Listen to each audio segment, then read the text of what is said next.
सर्वांना माझं शेवटचं एकच सांगणं आहे की सुखी संसारी असावे, चित्त परब्रह्मे ठेवावे.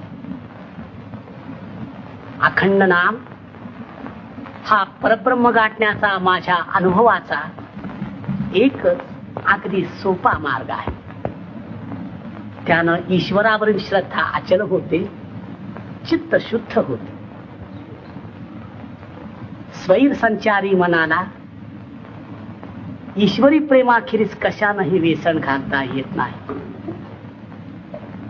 मनाच्या या प्रेममय अवस्थेला एकविध भाव म्हणतात.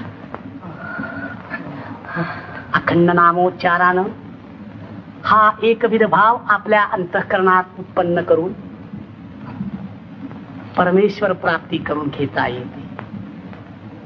आणि मग मुखी नाम हाती मोक्ष ऐशी साक्ष बहुतांची. अवघे लाभ होती या चिंतने, नाम संकीर्तने गोविंदाच्या. हा हा हा.